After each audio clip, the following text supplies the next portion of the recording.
कृष्ण कृष्ण हरे हरे, हरे राम हरे राम, राम राम हरे हरे। जय राधा श्याम सुंदर, राधा श्याम सुंदर राधे, जय जगन्नाथ जय बलदेव, जय सुभद्रा दर्शन। जय गौरानिताय गौरानिताय, गौरानिताय जय गौरानिताय, जय वैष्णव ठाकुर, वैष्णव ठाकुर, वैष्णव ठाकुर, जय वैष्णव ठाकुर, जय जय प्रभुपाद प्रभुपाद प्रभुपाद प्रभुपाद। जय ओम विष्णुपाद परमहंस परिव्रजकाचार्य स्तोत्र सद। इस डिवाइन ग्रेस सभे चरणारविंद भक्ति वेदांत स्वामी शिला प्रभुपाद की जय। नित्य लीला प्रविष्ट जय ओम विष्णुपाद परमहंस परिव्रजकाचार्य स्तोत्र सद। हिज डिवाइन ग्रेस श्री भक्ति सिद्धांत सरस्वती गोस्वामी महाराज कृपा ठाकुर की जय। अनंत कोटि वैष्णव वृंद की जय। नामाचार्य श्री हरदास ठाकुर की जय। प्रेम से कहो श्री कृष्ण चैतन्य प्रभु नित्यानंद श्री अद्वैत गदाधर शिवासादि गौर भक्त वृंद की जय। श्री श्री राधा कृष्ण गोपीनाथ श्याम कुंड राधा कुंड गिरिवर्धन धाम की जय। मथुरा वृंदावन धाम की जय। मायापुर नवदीप धाम की जय। गंगा माई जमुना माई की जय। भक्ति प्रदायिनी तुलसी महारानी की जय। श्रीमद् भागवतम ग्रंथराज महापुराण की जय। सभी एकत्रित भक्तों की जय जयकार हरे कृष्ण। सभी एकत्रित भक्तों की जय जयकार हरे कृष्ण। सभी एकत्रित भक्तों की जय जयकार हरे कृष्ण। शिशु गुरु गौरांग की जय जयकार हरे कृष्ण। ओम नमो भगवते वासुदेवाय। ओम नमो भगवते वासुदेवाय। ओम नमो भगवते वासुदेवाय।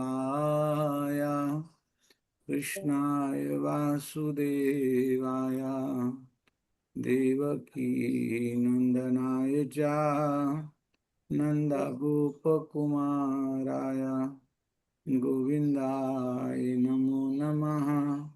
हरे कृष्ण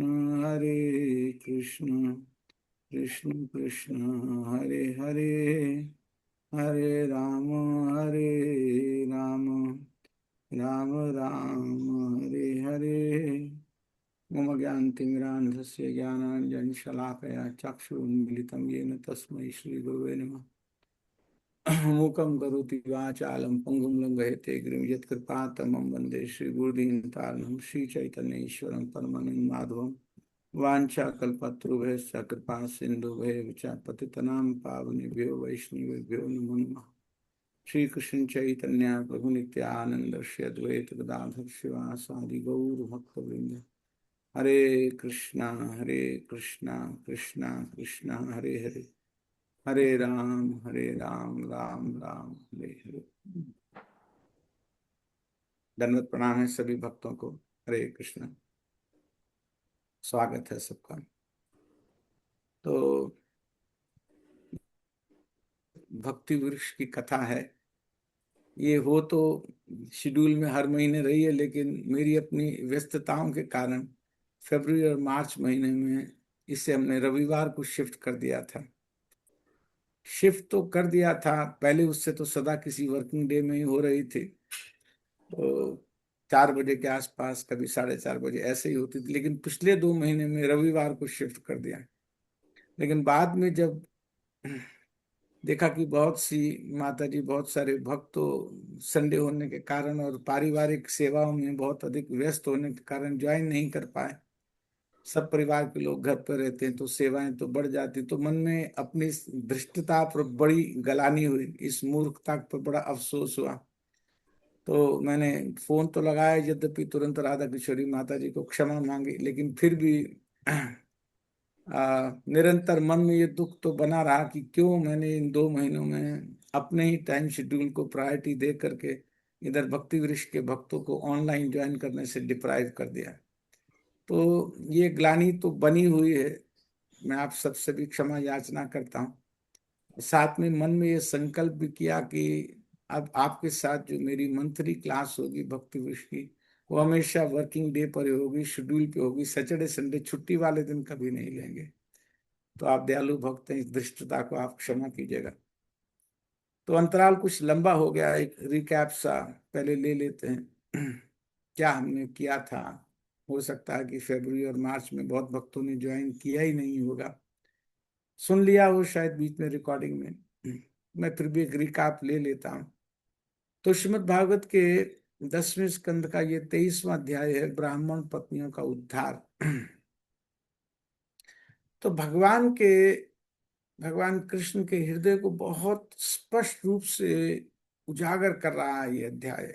भगवान के हृदय के बहुत महत्वपूर्ण पहलू, उदारता का, करुणा का, परम कृपालु स्वभाव का, उनके भक्त वत्सल हृदय का, अपने भक्तों के प्रति उनके भावों का बहुत ही सुंदर चित्रण यहाँ इस अध्याय में हुआ है। भगवान कृष्ण अपने भक्तों पर कृपा करने के लिए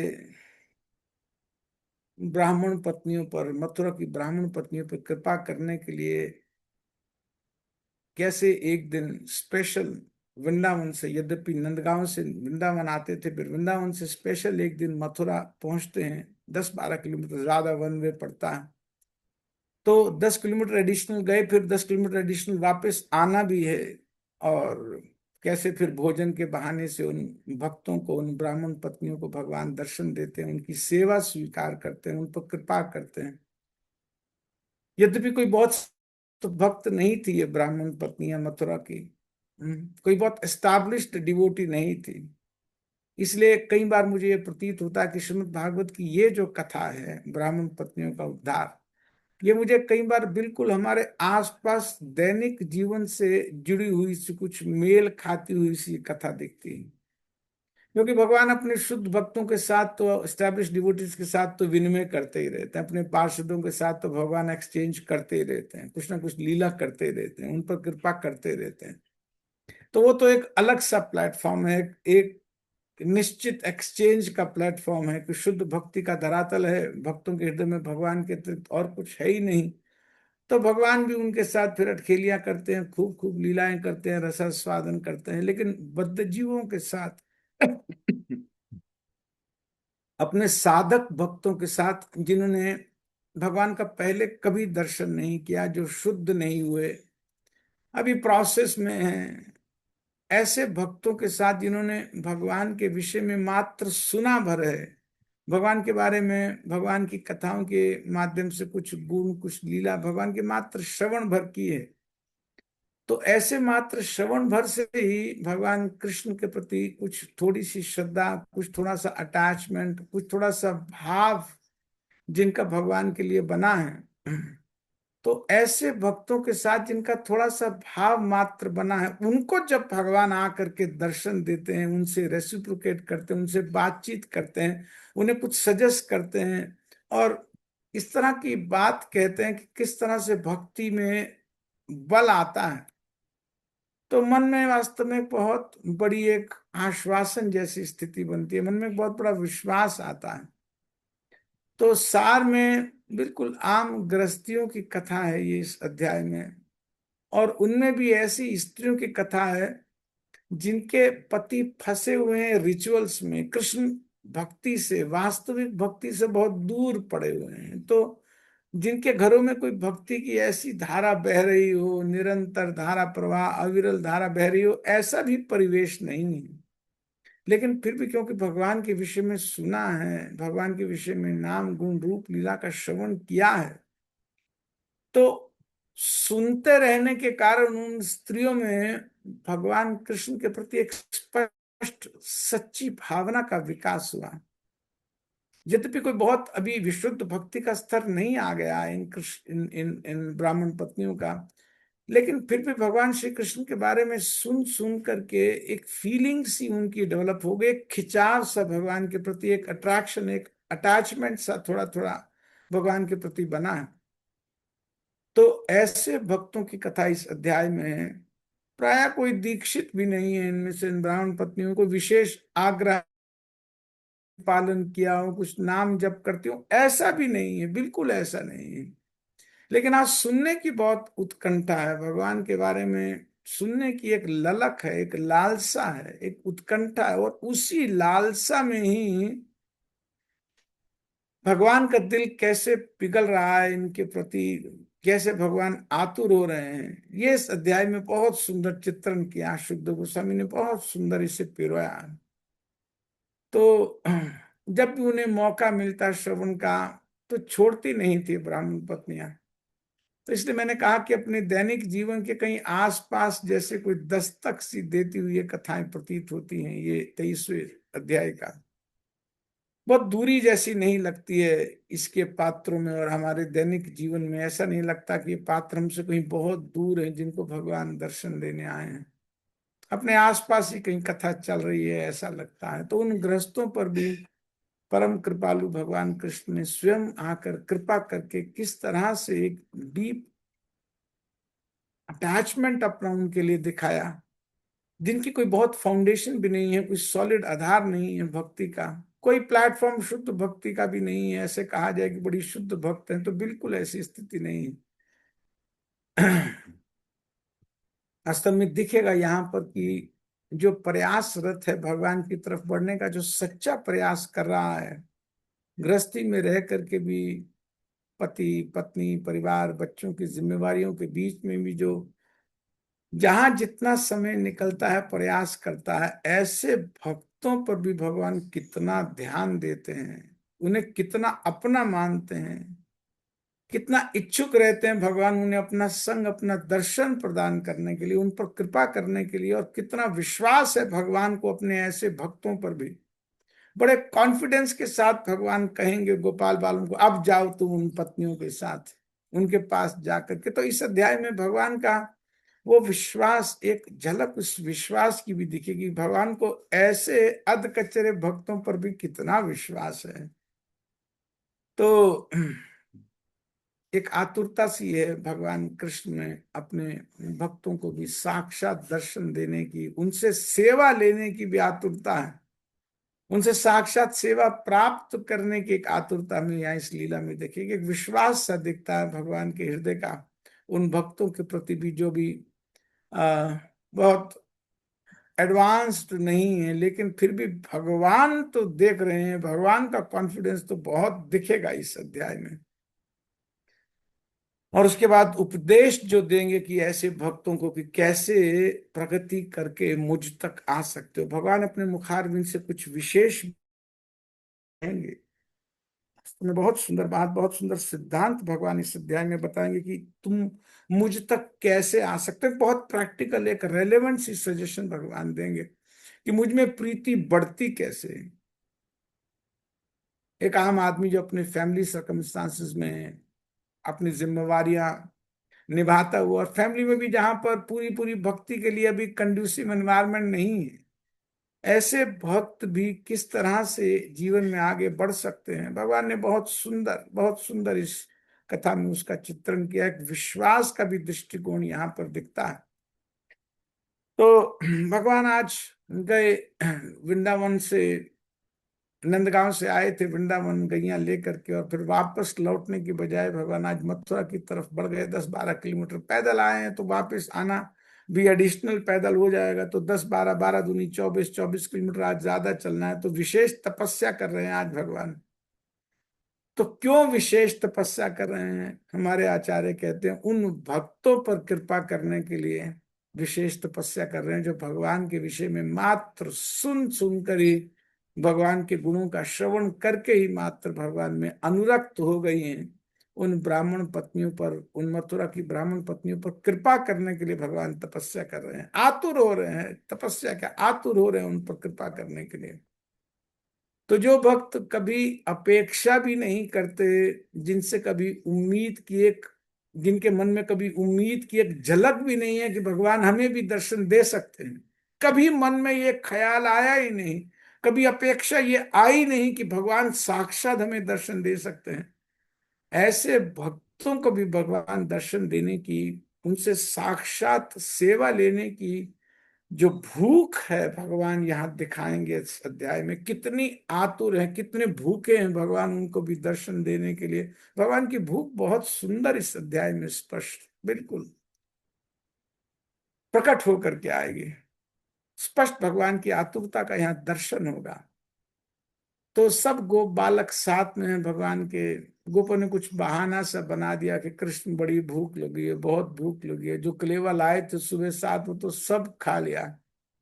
अब उसके बाद फिर इतना और आगे चलवा भी दिया उल्टा, तुमने वापस भी इतना ही और जाना है। रोज तो जितना जाते हैं, अब तक तो आधे रास्ते पहुंच गए होते हैं, अब उल्टा ले आए। भूख बर्दाश्त नहीं हो रही है, वापस नंदगांव पहुंचते पहुंचते तो मर जाएंगे भूख से। हमारे आचार्य वहां लिखते हैं कि वास्तव में बच्चों को तो भूख नहीं थी, वो सोच रहे थे कि कृष्ण को कलेवा खाए वो बहुत देर हो गई, कृष्ण भूखे होंगे, इसलिए उन्होंने ये सब इस तरह से कहा कि ताकि मेरा हमारा नाम सुनेंगे कि हम भूखे हैं तो भगवान तुरंत व्यवस्था करेंगे।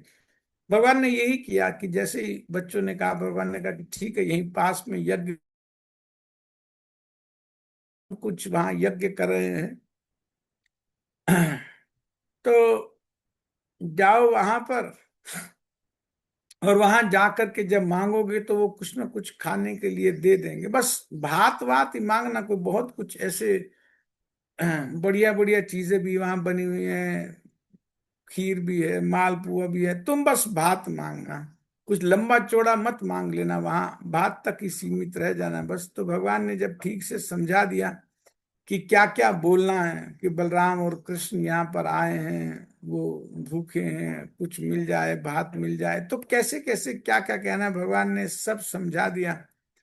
तो कुछ 5-7 गोप बालक गए वहां पर यज्ञशाला में, ब्राह्मण यज्ञ कर रहे थे, तो प्रणाम करके खड़े हो गए।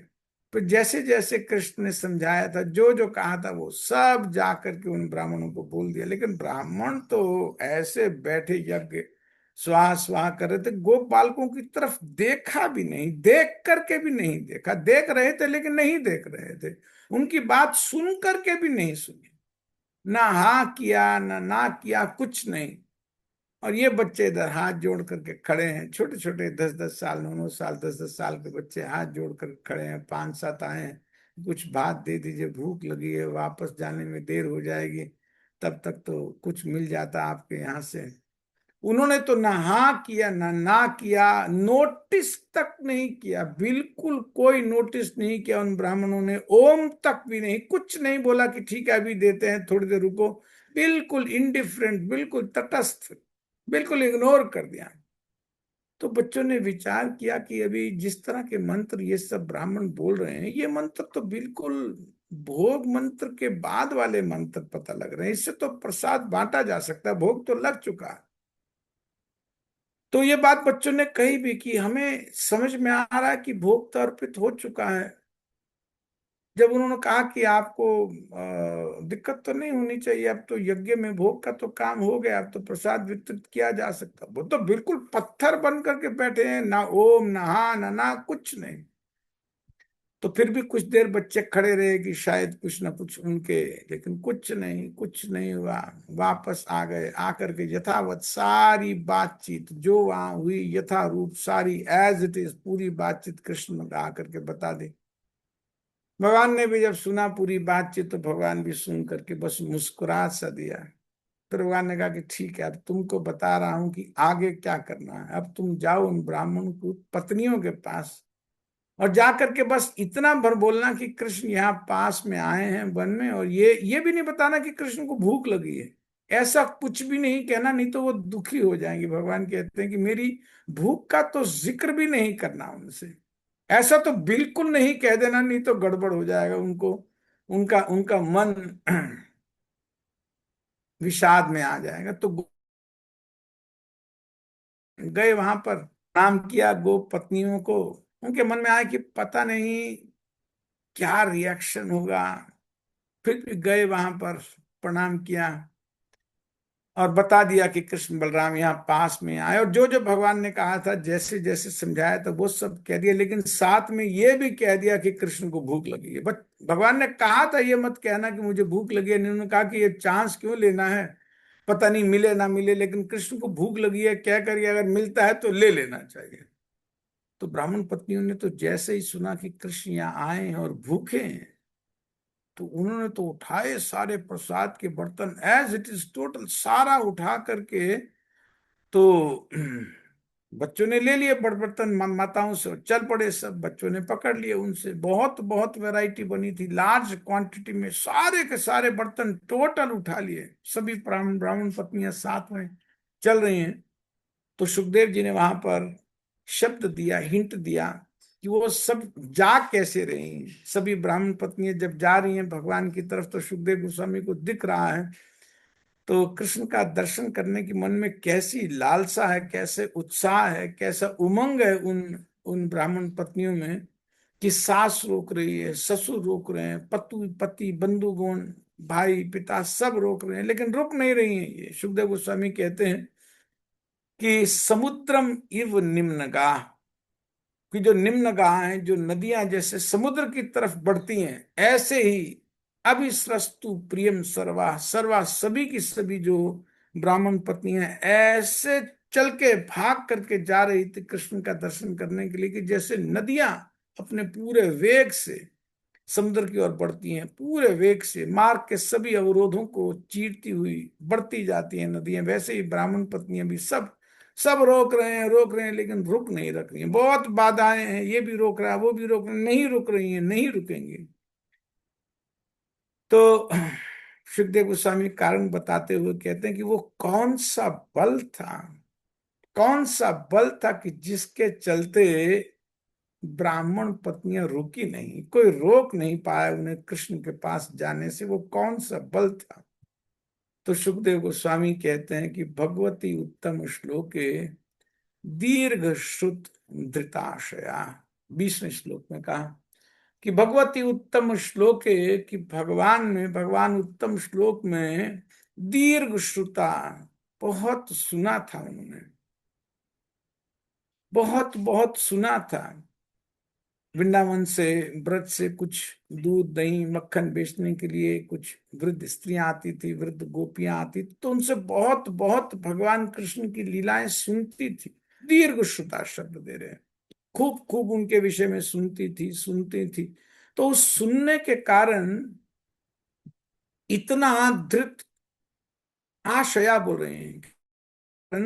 आप ग्रीन में देखिए, धृत आशया का मतलब ये होता है कि पूरा का पूरा आशा से भरा हुआ उनका मन था भगवान के प्रति, एक पूरी आस्था थी। देर से, बहुत देर तक भगवान के गुणों को सुनने के कारण, बहुत समय से सुन रही थी, तो सुनते सुनते धृताशया, भगवान में पूर्ण विश्वास हो गया था, भगवान में आशा बंध गई थी, आस्था हो गई थी, भगवान में पूरा विश्वास बहुत बहुत बड़ा था। मन में मनाती रहती थी कि कभी कृष्ण का दर्शन हो जाए।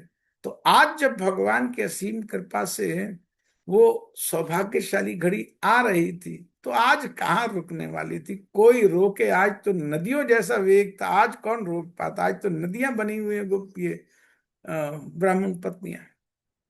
तो आ गई उस वो उपवन में जहाँ कृष्ण बलराम अपने सखाओं के साथ थे।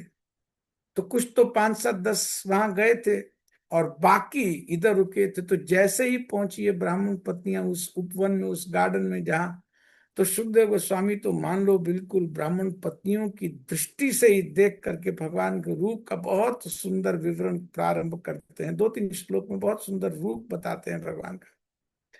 तो जब वो ब्राह्मण पत्नियां उस उपवन में पहुंची, तो कृष्ण बलराम वेट कर रहे थे जहां पर थे। भोजन लाना है, सब बच्चों को भूख लगी है, तो भगवान वेट कर रहे थे। तो सब बालकों के साथ थे, भगवान सखाओं के साथ थे। तो इन स्त्रियों ने देखा भगवान घूम रहे हैं उपवन में, चारों तरफ गोप सखा हैं उनको घेर करके, और साग्रजा, साथ में बलराम भी है, बलराम जी भी साथ में हैं।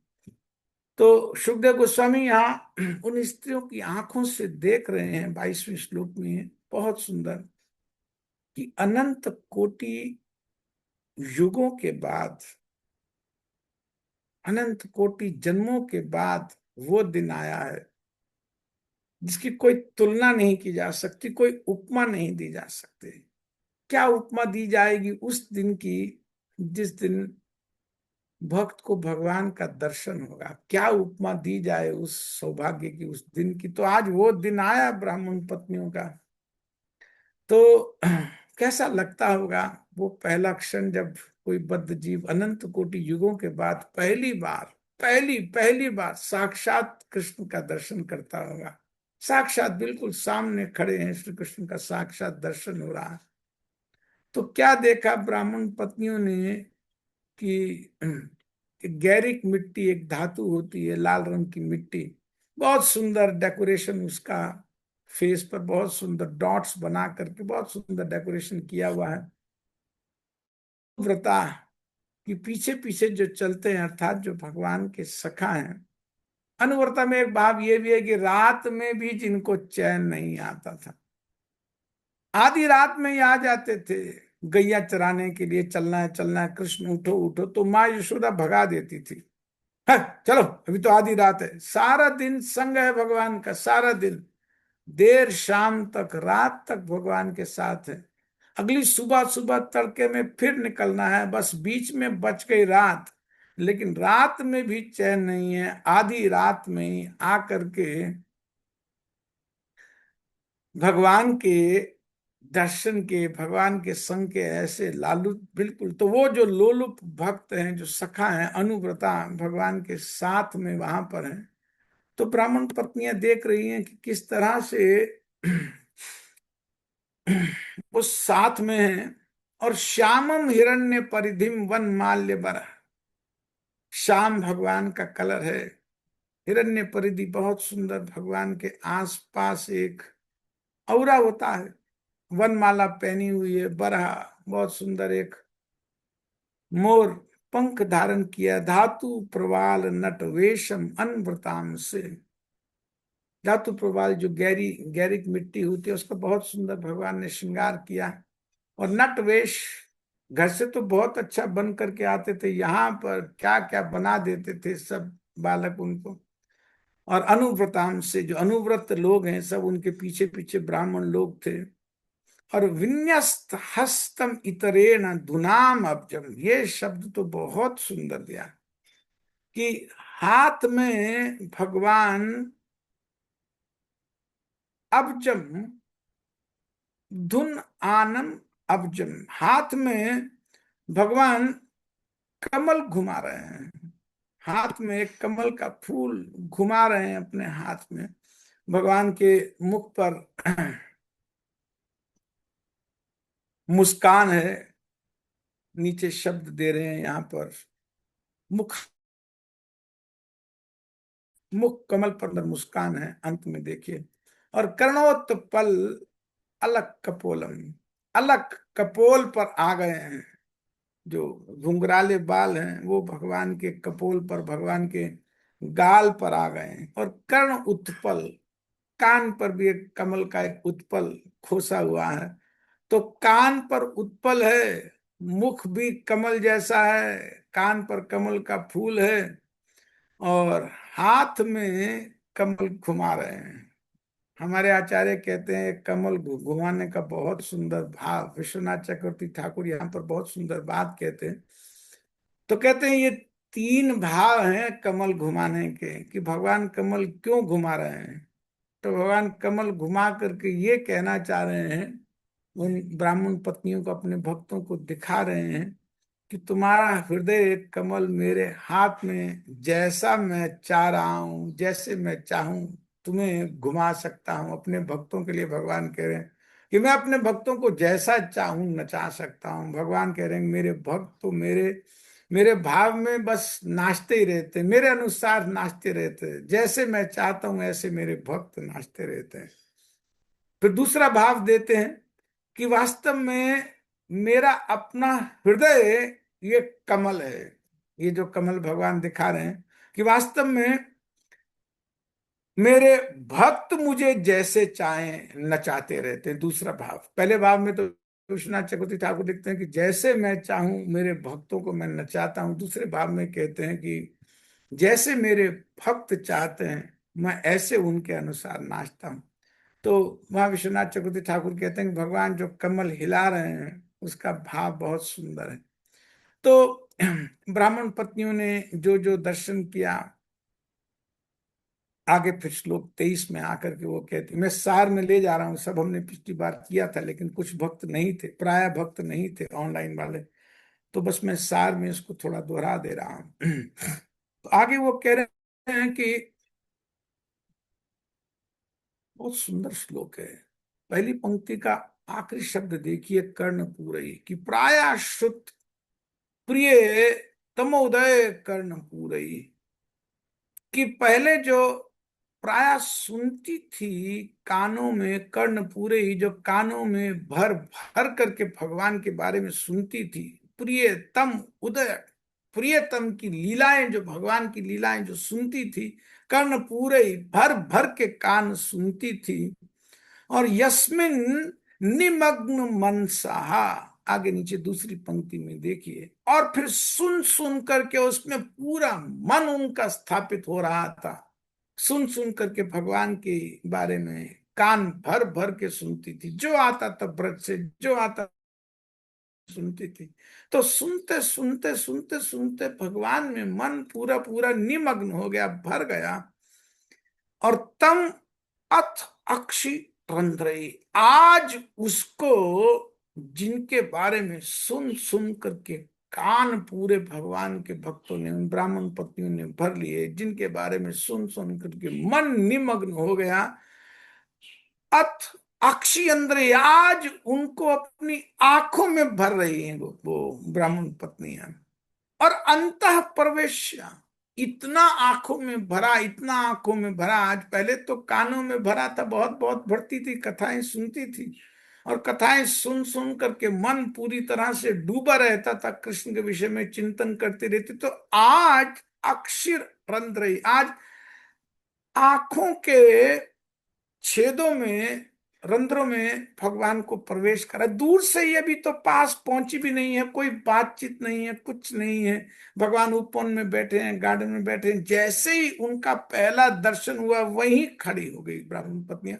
अब हिल नहीं पा रही थी, हिलेंगी तो डिस्टरबेंस होगी भगवान के दर्शन में। पहले आंखों से पीना चाहती थी भगवान के रूप को, बहुत पिया, अंतः प्रवेश, अंदर तक प्रवेश करा लिया भगवान का। देख देख करके इतना गहरा दर्शन भगवान का किया कि अंदर तक प्रवेश करा लिया, भगवान को देखना भर नहीं रही थी। और सुचिरम परिरभ्य, देर तक प्रवेश करा करके आलिंगन किया। और तापम प्राज्ञम यथा अभिमत्यो विज्रहु, बहुत सुंदर उपमा दे रहे हैं यहाँ पर सुखदेव गोस्वामी के, अपने हृदय का ताप, अपने हृदय का विरह ताप, जो कथाओं को सुन सुन करके, भगवान के नाम रूप गुण लीलाओं को सुन सुन करके, जो भगवान से सेपरेशन की फीलिंग डेवलप हो गई थी, जो बहुत विरह का अनुभव होता था उन ब्राह्मण पत्नियों को, तो विरहम विद्रहु, विरहम, उस विरह को त्याग दिया, उस विरह को शांत कर दिया, उस विरह के ताप को, तापम विद्रहु, उस विरह के ताप को शांत किया। तो कैसा शांत किया, सुखदेव गोस्वामी उपमा दे रहे हैं कि शांत कैसा किया। प्राज्ञम यथा अभिमत्या विद्रहु, कि जैसे जो प्राज्ञ लोग होते हैं, मुनि लोग होते हैं, भगवान के शुद्ध भक्त होते हैं, परम शुद्ध पार्षद भगवान के, यथा अभिमत्या विद्रहु, जैसे भगवान की भक्ति करते करते करते, अभिमत्या, सारा का सारा अभिमान, मिथ्या अभिमान, फॉल्स ईगो त्याग देते हैं, विद्रहु, उसी तरह से जैसे कोई भक्त अपना अभिमान त्याग देता है, उसी तरह से अभिमान को शांत कर देता है, उसी तरह से इन ब्राह्मण पत्नियों ने तापम विद्रहु, अपने हृदय के बहुत गहरे ताप को, जो भगवान के विरह का अनुभव हो रहा था, भगवान का कभी दर्शन हो जाए, जानती थी कि संभव नहीं है, कहाँ भगवान का हम जा नहीं पाएंगे, और वो क्यों मथुरा आएंगे। तो इस भाव से कि कभी संभव नहीं हो पाएगा, लेकिन सुनते सुनते सुनते सुनते भगवान की लीलाओं को, भगवान के गुणों को, एक विरह सा बनता जा रहा था, एक दूरी का अनुभव हो रहा था कृष्ण के साथ। तो वो विरह का जो ताप था, वो बढ़ता ही जाता था, बढ़ता ही जाता था। लेकिन आज जब अक्षी रंध्रई, आज जब आंखों के छेदों से भरना प्रारंभ किया, और अंतः प्रवेश, अंदर तक प्रवेश करा दिया भगवान को, और सुचिरम परिरभ्य, बहुत देर तक अपने हृदय में दूर से ही भगवान के दर्शन करके, और भगवान का मान लो आलिंगन किया हृदय में और तापम विद्रोह, मिटा दिया अपने हृदय के विरह के ताप को। ये बात यहाँ पर सुखदेव गोस्वामी कह रहे हैं। फिर आगे आगे फिर बहुत सुंदर बात है। भाव यहां पर यह था कि पलक का व्यवधान भी बिल्कुल अपलक देख रही थी, स्थिर हो गई वहीं पर खड़ी खड़ी। तो पिछली बार हमने बहुत विस्तार से इस श्लोक का आस्वादन किया था, लेकिन बहुत भक्त नहीं जुड़े थे, इसलिए मन में आया कि थोड़ा यहाँ छिड़काव कर देते हैं। तो देखते देखते जो हृदय का ताप था, वो ताप तो ऐसा मिट गया, हृदय में वियोग की पीड़ा का ऐसा मिटा दिया उन्होंने, जैसे मुनिगण भक्तगण अभिमान को, मिथ्या अहंकार की भावना को मिटा देते हैं, त्याग देते हैं। प्राज्ञम यथा अभिमत्य विज्रह। तो अब भगवान तो परमात्मा है, सबके हृदय में रहते हैं, सबकी भावनाएं जानते हैं, सबके भाव जानते हैं, पूरा पूरा जानते हैं। तो भगवान जान गए कि ये सब किस किस परिस्थिति में आई हैं, किन किन संकटों को, अवरोधों को पार करके यहाँ आई हैं। तो भगवान तो भक्त के भाव को जानते हैं।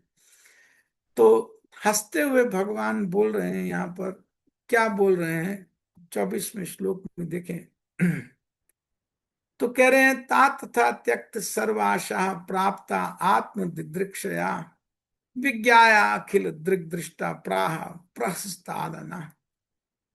तो ता तथा त्यक्त सर्वाशा, सबको छोड़ करके आई हैं, प्राप्ता आत्म दिदृक्षया, आकर के यहाँ देख रही हैं, भगवान को अपने से देख रही हैं, ये जान करके विज्ञाया अखिल दृग दृष्टा, जो सबको देख रहे हैं, जो परमात्मा रूप में सबकी भावनाओं को जानते हैं, वो भगवान, वो परमात्मा रूप श्री कृष्ण प्राह, उन्होंने कहा। किस तरह से कहा? तो प्रहसित आनना, मुस्कुराते हुए कहा भगवान ने। आ गई थोड़ा पास, आ गई तो प्रणाम किया, भगवान ने भी प्रणाम स्वीकार किया, भगवान ने भी प्रणाम किया ब्राह्मण समझ करके, भगवान ने भी प्रणाम, जो भी। तो उसके बाद भगवान ने कुछ कहना प्रारंभ किया। क्या कहना प्रारंभ किया भगवान? ये यहाँ पर बहुत सुंदर श्लोक है। स्वागतम वो महाभागा, अरे बहुत स्वागत है आपका, आप आ गई, बहुत स्वागत है आपका। महाभाग कह रहे हैं भगवान उनको, स्वागतम वो महाभागा। वास्तव में देखा जाए, ये जो शब्द है महाभागा, वास्तविक भाग्य तो जीवों का कृष्ण के साथ ही होता है। पहले ये ब्राह्मण पत्नियां कृष्ण कथा के साथ, कृष्ण कथा रूपी कृष्ण के साथ थी, और आज उसी कृष्ण कथा ने साक्षात कृष्ण से मिलवा दिया। आज साक्षात कृष्ण कथा ने दर्शन करा दिया। तो महाभागा तो है ही, निश्चित महाभागा है। तो भगवान कह रहे हैं, स्वागतम वो महाभागा आस्यता। आस्यता माने बैठिए बैठिए, please please please sit down, please have a seat.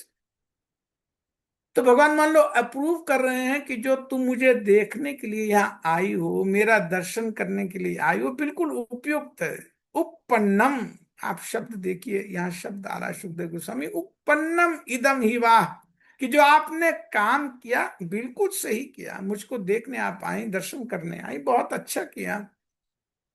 करवाम किम, अब आपने दर्शन कर लिया ना, अब मैं और आपका क्या करूं? यन्नो दिदृक्षया प्राप्ता, अब तो आपने मुझे देख लिया, आप दर्शन करने आई थी, आपने अच्छे से दर्शन कर लिया। भगवान रस ले रहे हैं। विश्वनाथ चक्रवर्ती ठाकुर ये बहुत सुंदर डायलॉग में कन्वर्ट करेंगे इस बातचीत को। यद्यपि सुखदेव गोस्वामी ने तो नहीं लिखा कि भगवान ने क्या कहा, लेकिन विश्वनाथ चक्रवर्ती ठाकुर तो हमारे रसिक आचार्य हैं, वो तो रस की जहां जगह उनको मिलती है, तुरंत वहां पर अपनी कलम चला देते हैं। तो भगवान ने कहा, स्वागतम वो महाभागा आस्यताम, आइए आइए आइए, स्वागत है आपका। करवाम किम, मैं क्या करूं, मैं आपकी क्या सेवा कर सकता हूं? यन्नो दिदृक्षया प्राप्ता, अरे मेरा दर्शन तो आपने प्राप्त कर लिया, अच्छे से मैं देख रहा था, बहुत दूर से, बहुत देर से आप मेरा दर्शन कर रही थी। अब पुन्नम उपपन्नम इदम विवाह, तो आप यहाँ देखने आई हैं, बिल्कुल अच्छा किया आपने, बिल्कुल उपन्नम है, बिल्कुल उपयुक्त है, बिल्कुल सही है, सर्वथा आपने ठीक काम किया। अब बताइए और मैं आपकी क्या सेवा कर सकता, इसके बाद और बताइए नेक्स्ट मुझे आपका क्या करना। फिर भगवान शायद हाईलाइटेड भी यहाँ पर कुछ है क्या? ये माता जी अगर आप पढ़ दें तो बहुत अच्छा होगा।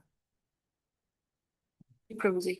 उन्होंने ब्राह्मण पत्नियों का स्वागत किया जो अनेक व्यवधानों को पार करके भगवान का दर्शन करने आई थी, जिससे भगवान के प्रति उनका शुद्ध प्रेम सिद्ध होता था। उपपन्नम शब्द सूचित करता है कि यद्यपि इन महिलाओं ने अपने पतियों के आदेशों को ठुकरा दिया था, किंतु उनका आचरण तनिक भी अनुपयुक्त न था, क्योंकि उनके पतियों ने भगवान कृष्ण के प्रति उनकी प्रेमा भक्ति को बाधित करने का स्पष्ट रूप से प्रयास किया था। Hare Krishna. Thank you, thank you, thank you. अब फिर आगे 26वें श्लोक में मैं थोड़ा सार में इसको भी ले लेता हूं। तो भगवान यहाँ पर क्या कह रहे हैं कि आत्मा प्रिय यथा नन्वद्धा मुई कुर्वन्ति कुशला स्वार्थ दर्शिना। भगवान कहते हैं कि जो कुशल लोग हैं, येलो में आप देखिए, जो कुशल हैं, जो अपना स्वार्थ जानते हैं, स्वार्थ माने जो अपने आत्मा का जो वास्तविक हित जानते हैं, जो अपने आत्मा का हित देखते रहते हैं, जो अपना वास्तविक कल्याण देखते रहते हैं, जो कुशल लोग हैं, वो नन्वद्धा मयि कुर्वन्ति अहेतु की अव्यवहिताम भक्ति, वो निश्चित निश्चित मेरी अहेतु की अप्रतिहत भक्ति करते हैं। जो अपना कुशल जानते हैं जीवन में कि हमारा वास्तविक लाभ क्या है, जो अपना वास्तविक स्वार्थ पहचान चुके होते हैं, आइडेंटिफाई कर चुके होते हैं, एस्टैब्लिश कर लिया होता है उन जीवन की हमारा वास्तविक स्वार्थ तो यही है, तो ऐसे कुशल लोग अद्धा साक्षात ननु निश्चित रूप से साक्षात मयि कुर्वन्ति मुझ में करते हैं। क्या करते हैं? अहेतु की अव्यवहिताम भक्ति, वो मेरी अहेतु की भक्ति करते हैं, अप्रतिहत भक्ति करते हैं। क्यों? आत्म प्रिय यथा, अरे मैं सबका प्रिय हूं ना, आत्मा का तो सबसे प्रिय मैं ही हूं, मैं सबकी आत्मा हूं ना, तो इसलिए इसलिए स्वाभाविक रूप से वो अहेतुक भक्ति करेंगे, अविच्छिन्न भक्ति करेंगे, अव्यवहित भक्ति करेंगे। आत्मा हूं ना मैं, सबका प्रिय हूं ना। इसलिए जो कुशल लोग हैं, जो स्वार्थ जानते हैं, अपना जो स्वार्थ साधना जानते हैं, जो अपना वास्तविक स्वार्थ देख पाते हैं, उनको तो मैं ही सर्वाधिक प्रिय हूं, मैं ही सबसे सच्चा प्रिय है उनका ही हूं।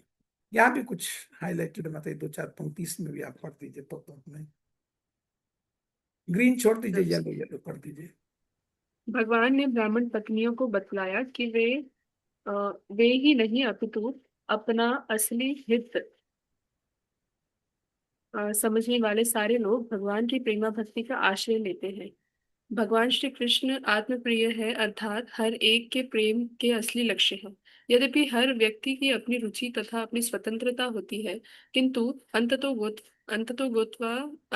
गत्वा प्रत्येक जीव भगवान का आध्यात्मिक स्फुलिंग है।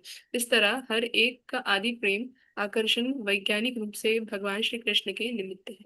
हरे थैंक कृष्ण। वैधानिक रूप से मीन्स फंडामेंटली विधान के अनुसार, तो भगवान कह रहे हैं कि वास्तव में जो कुशल व्यक्ति है वो तो मेरी प्रेमा भक्ति का ही आश्रय लेना चाहता है। जिस भी भक्ति के स्तर पर है वो वहां से पहुंचना चाहता है, प्रेमा भक्ति के स्तर पर, जहां पर अहेतु की अव्यवहित भक्ति होती रहती है, टिकती नहीं है, रुकती नहीं है, उस स्तर से कभी नीचे आती नहीं है। जहां से मैं उस स्तर की, भगवान बोल रहे हैं कि मेरे जो भक्त हैं सदा उसी स्तर पर पहुंचना चाहते हैं। और कुशल जो भक्त हैं, जो अपना स्वार्थ देख लेते हैं, उसी की लालसा करते हैं और वही करते भी हैं, अव्यवहित भक्ति ही करते हैं, अहेतु की भक्ति ही करते हैं। तो ये बात जब भगवान ने कह दी कि मेरे जो भक्त हैं, अब भगवान वास्तव में वापस भेजना चाहते हैं उनको, जानते हैं कि अभी वहां यज्ञ पूरा नहीं हुआ, ये ब्राह्मण पति हैं, वो तो स्वर्ग जाना चाहते हैं। अब स्वर्ग तो तभी जाएंगे जब यज्ञ इत्यादि करके और उस तरह का हम्म, कुछ काम करेंगे तो स्वर्ग चले जाएंगे, वो तो स्वर्ग कामी है। और इधर जब तक पत्नियां साथ में नहीं होंगी तब तक वो अपना यज्ञ पूरा भी नहीं कर पाएंगे। और भगवान चाहते थे कि वास्तव में अपने घर पर रह करके ही अपनी भक्ति करें और मेरे लिए वैराग्य को, मेरे लिए जो विरह की भावना को और बढ़ाएं। तो भगवान वास्तव में एक ऐश्वर्य दिखाएंगे, यहाँ पर एक भाव दिखाएंगे। वापस भेजना है ना, तो अगले 2 श्लोकों में ऐश्वर्य भाव से कि वापस लौट जाओ, कि अभी तो तुम्हें कई काम हैं, अभी तो पारिवारिक जिम्मेवारियां हैं। तो इस 27-28 दो श्लोक में भगवान यही बात कह रहे हैं कि पत्नी का यज्ञ में होना बहुत जरूरी होता है, इसलिए तुम्हारे साथ रहने पर ही वो यज्ञ पूरा कर सकेंगे। तो भगवान ने तो यद्यपि ये बात सीधी सीधी कह दी सुखदेव गोस्वामी ने, लेकिन विश्वनाथ चक्रवर्ती ठाकुर को तो अभी आस्वादन नहीं हो रहा उनका। तो विश्वनाथ चक्रवर्ती ठाकुर यहाँ पर क्या कह रहे हैं, यहाँ पर बहुत सुंदर डायलॉग दे रहे हैं, ब्राह्मण पत्नी और भगवान कृष्ण के बीच में क्या वार्तालाप हो रहा है, तो उसकी क्या एक संभावना, एक रसिक शैली में वो संभावना वहां बता रहे हैं। तो पहले मान लो श्री कृष्ण कहते हैं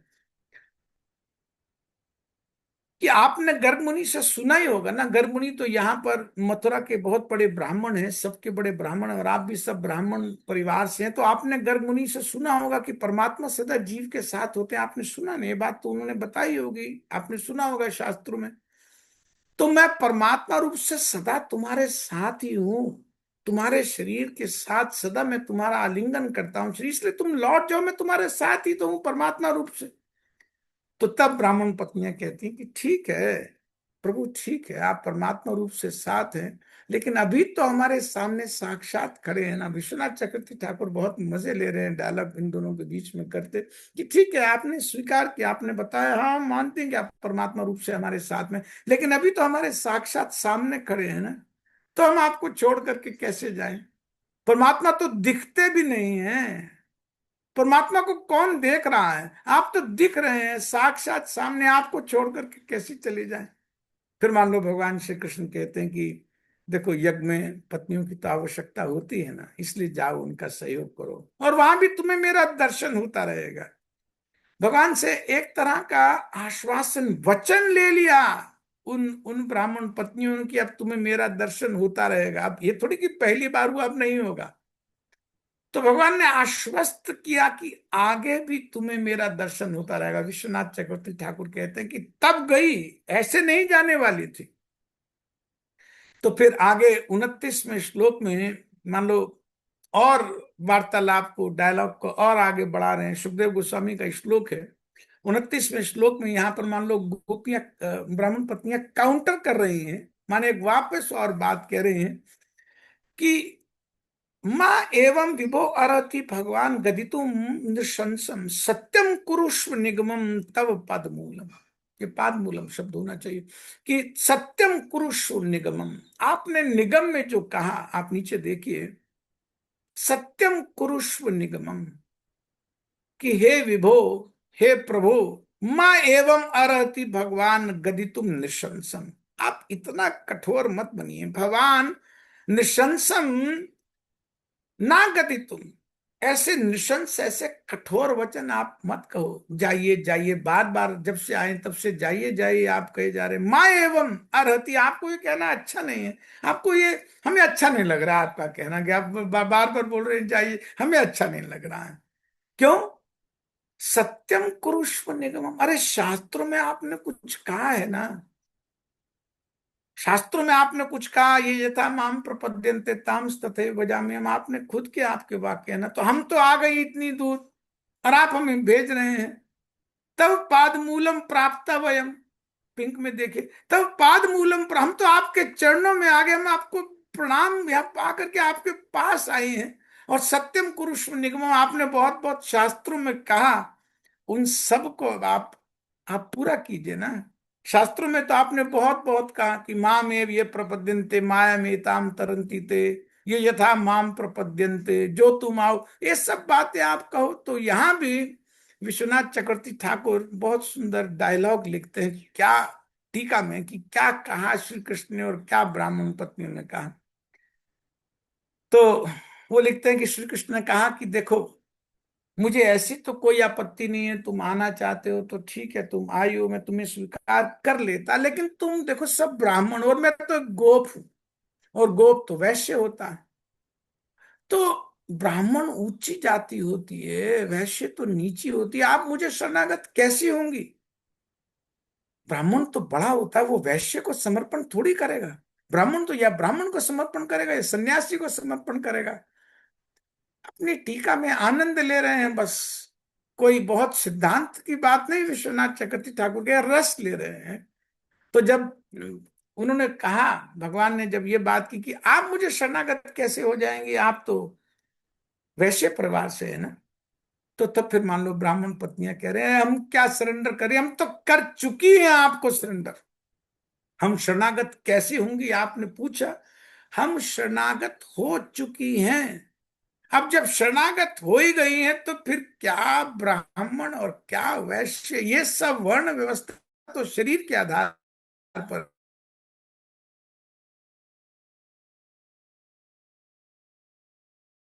ये तो सब शरीर की उपाधियां हैं, आपको शरणागत हो चुकी। तो फिर भगवान कृष्ण मान लो पुनः कहते हैं, भगवान फिर पुनः कहते हैं लेकिन मैं तो गोप बालक हूं ना, इसलिए मेरी सेविकाओं के रूप में तो गोपियां मुझे उपयुक्त हैं।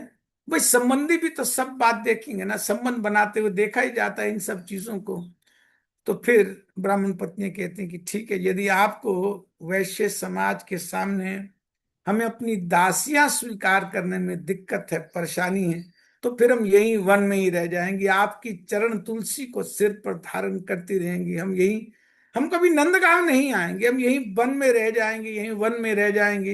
ये जो तुलसी पत्र आपके गले की जो मालाएं निकलेंगी, उन्हीं तुलसी पत्रों को अपने सिर पर बांध बांध करके हम प्रसन्न रहेंगे। आपके चरणों के स्पर्श से जो जो कुछ पुष्प तुलसी इत्यादि, बस वही सब हम धारण किए रहेंगे। यही यहाँ पर श्लोक में लिखा, मतलब जी ऊपर थोड़ा देखिए, श्लोक में कुछ शब्द हैं।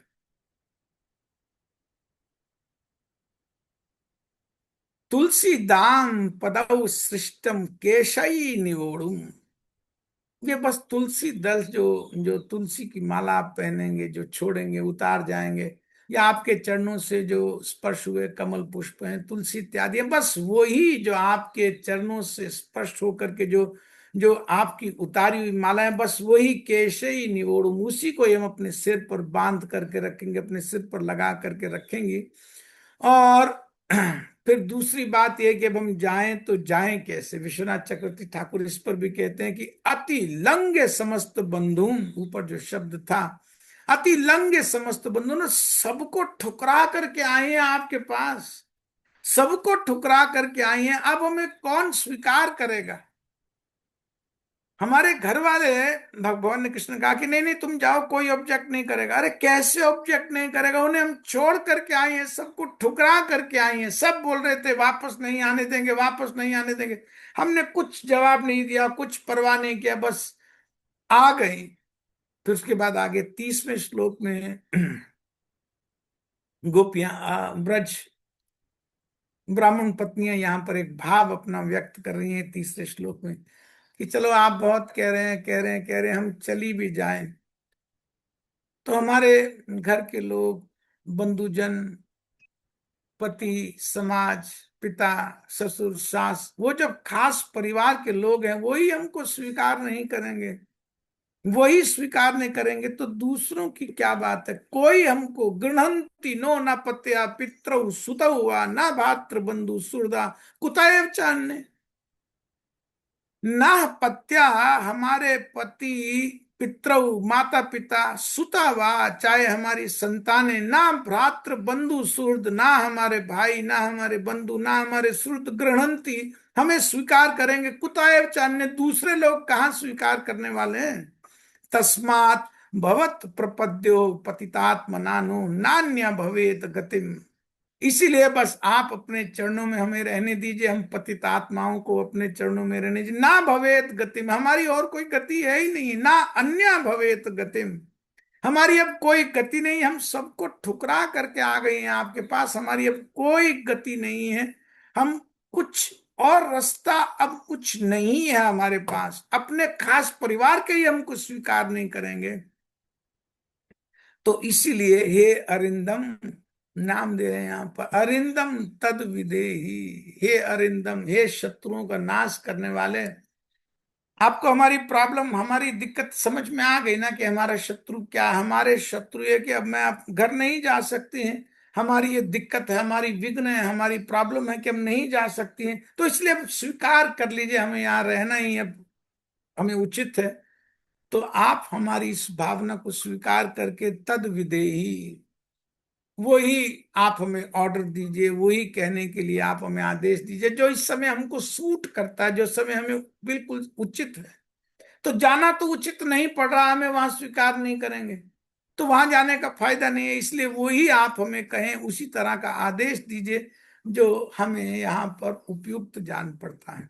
फिर भगवान बहुत सुंदर बात आ गई 31वें श्लोक में भगवान कहेंगे, अरे चिंता की बात नहीं है, तुम्हारे पति ब्राह्मण जो यज्ञ कर रहे हैं, देवताओं का यज्ञ कर रहे हैं ना, अरे देवताओं का यज्ञ कर रहे हैं, चिंता की कोई बात नहीं है। जिनका वो यज्ञ कर रहे हैं सारे देवता मेरी स्थिति जानते हैं ना, वो उन्हें समझा देंगे, तुम जाओ, कोई कुछ नहीं कहेगा। देवता तुम्हारे पतियों का, तुम्हारे बंधुजनों का, समाज जो मन है वो बदल देंगे, तुम्हारा जो समाज है सबका मन बदल जाएगा, तुम वापस लौट जाओ।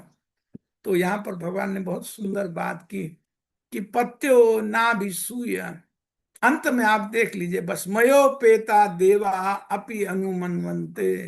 अरे जो देवा हैं, जो देवता हैं, मेरे आदमी हैं, चिंता करने की कोई बात नहीं, उनको पता है तुम मेरे पास आई हो, इसलिए पत्या ना अभिसूये, कोई भी तुमसे ईर्ष्या नहीं करेगा, ना अभिसूये, कोई तुमको डांटेगा नहीं। पितृ भातृ सुतादय, चाहे तुम्हारे माता पिता भाई या पुत्र, कुछ भी नहीं, लोकाचा, लोक में भी कोई तुम्हारे ऊपर उंगली नहीं करेगा, आपत्ति नहीं करेगा। क्यों? मयोपेता देवा अपि उन्मन्ते, कि मेरे जो देवता, जो मेरे भक्त हैं, उनकी वो पूजा करते हैं ना, तो चिंता की कोई बात नहीं है। वो देवता उनका मन बदल देंगे, उनके मन को पूरा पूरा तुम्हारे प्रति कर देंगे, तुम जाओ, तुम्हारा वहीं जाना उपयुक्त है, वहीं जाना तुम्हारे लिए श्रेष्ठ है। तो जब भगवान ने ये कहा कि यहाँ तुम्हारा नहीं रहना ठीक है, तुम जाओ, लौट जाओ,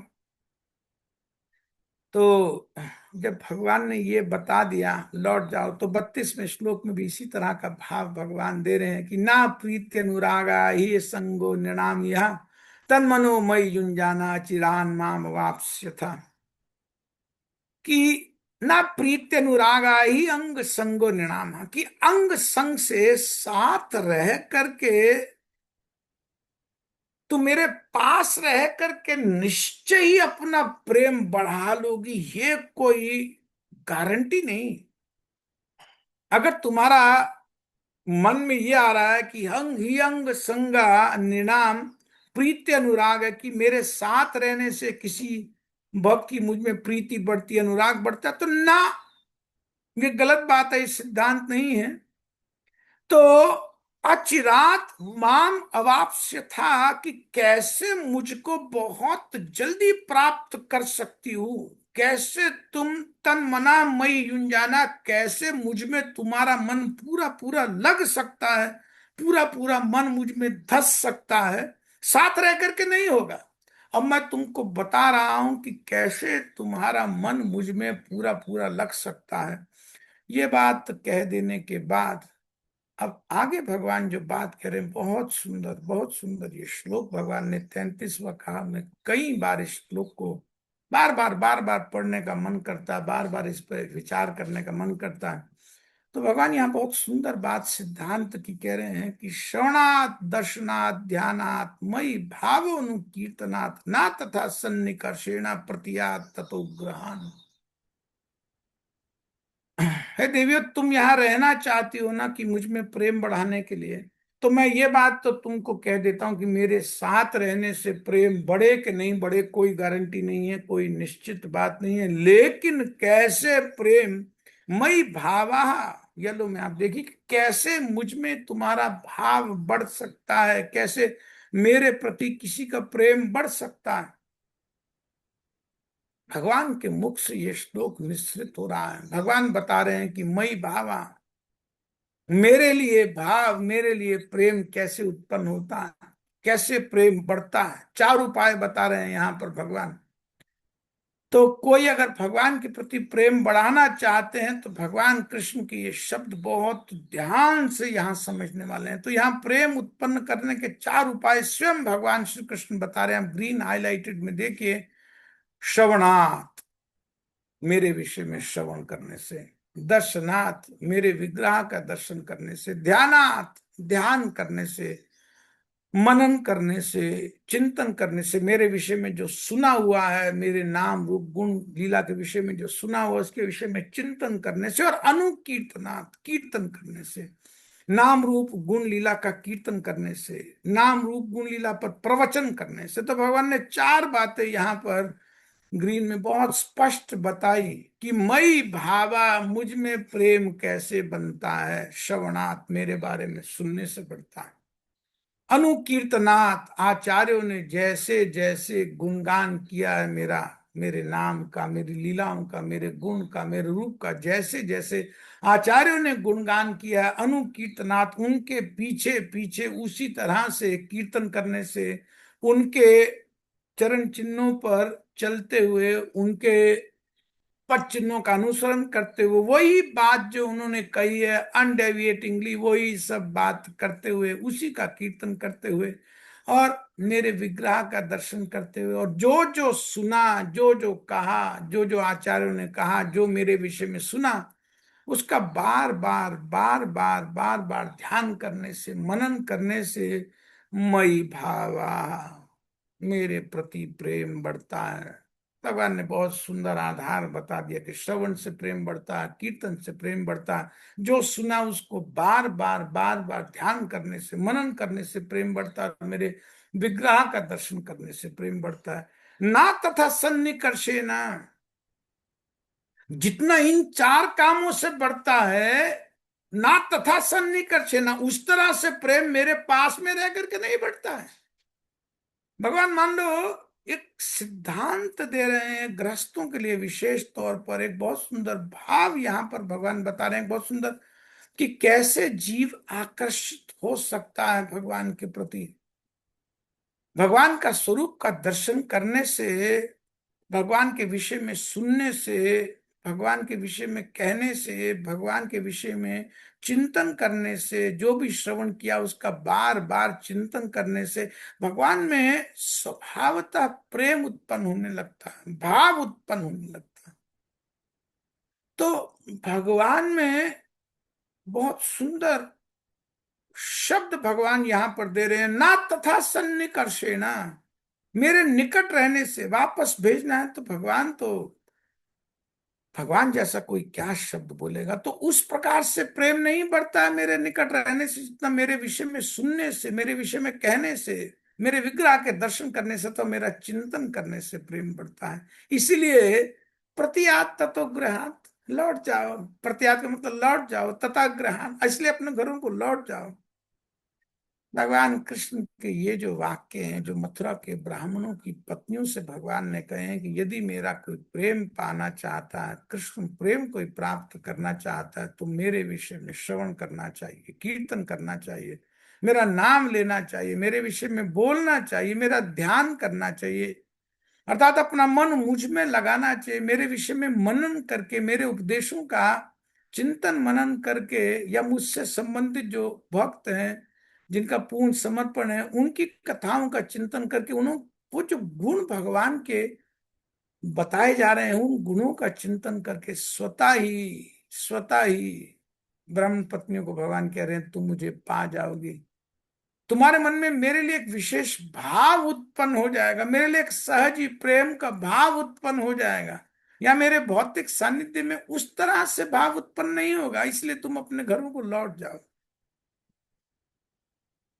यद्यपि भगवान संदेश तो ब्राह्मण पत्नियों को दे रहे हैं, लेकिन आप ध्यान से विचार करें तो बहुत गहरा सिद्धांत हम बद्ध जीवों के लिए भी यहाँ भगवान बता रहे हैं कि भक्ति में प्रगति का, भगवत प्रेम प्राप्त करने का वास्तविक आधार क्या है। भगवान के मुख से यहाँ स्वयं पहला शब्द आया है श्रवणात्, श्रवण ही आधार है, श्रवण ही आधार है। भगवान ने कहा दर्शन, मेरे विग्रहों का दर्शन, या जो सुना हुआ है उसका अनुचिंतन, बार बार सोचने से, या फिर कीर्तन, अनुकीर्तन, यही आधार है, स्मरण ही आधार है, श्रवण ही आधार है, कीर्तन ही आधार है भगवान के अर्चन का, भगवान के विग्रह के दर्शन का, यही आधार है।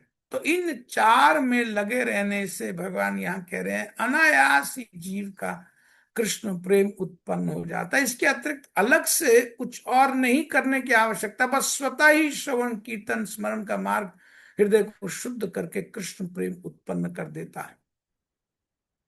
यदि कोई दूसरा व्यक्ति बताए कि कृष्ण प्रेम ऐसे उत्पन्न होगा तो शायद कुछ संशय किया भी जा सकता है, लेकिन यहां तो साक्षात पूर्ण पुरुषोत्तम भगवान बता रहे हैं कि कृष्ण प्रेम उत्पन्न कैसे हो। तो मेरे मेरे में प्रेम कैसे उत्पन्न होता है, भगवान के मुख से आ रहा है। इसलिए अपने घरों को लौट जाओ। वास्तव में ये जो श्लोक है, ये जो वचन है भगवान के, हम गृहस्थियों को तो बहुत बहुत आश्वस्त करते हैं कि कृष्ण प्रेम प्राप्त करने के लिए जरूरी नहीं है कि वस्त्रों का कलर बदलना पड़े, आश्रम बदलना पड़े। गृहस्थ आश्रम में ही रह करके कृष्ण प्रेम प्राप्त किया जा सकता और सहज में प्राप्त किया जा सकता, सहज में प्राप्त किया जा सकता। तो ब्राह्मण पत्नियां तो भगवान की बात सुन करके अपनी कुछ विनती करने लगी कि आप किसी भी तरह से। तो भगवान ने कहा नहीं, कोई डाउट करने की आवश्यकता नहीं है।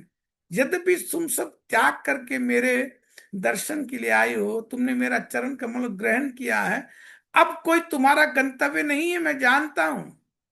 तो भगवान ने जिस तरह का आश्वासन दे करके यहाँ पर ब्राह्मण पत्नियों को एक मार्ग दिखाया, बहुत सुंदर सुंदर यहाँ पर भाव प्रकट हुए। भगवान की भूख नजर आ रही है।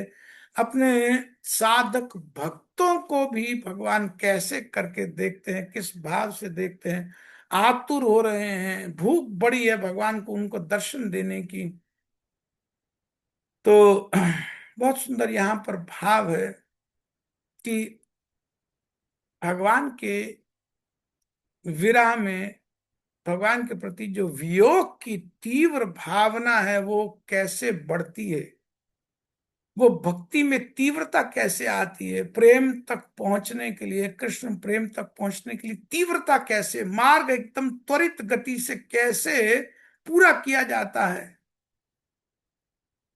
यदि भगवान से भक्त दूर है तो दूर रह करके उसे क्या करना होता है जिससे उसकी भक्ति वास्तव में बढ़ती है, जिसे भगवान में उसका प्रेम बढ़ता है। तो ये जो श्लोक यहाँ कहा, ये सिद्धांत बहुत बहुत जबरदस्त है।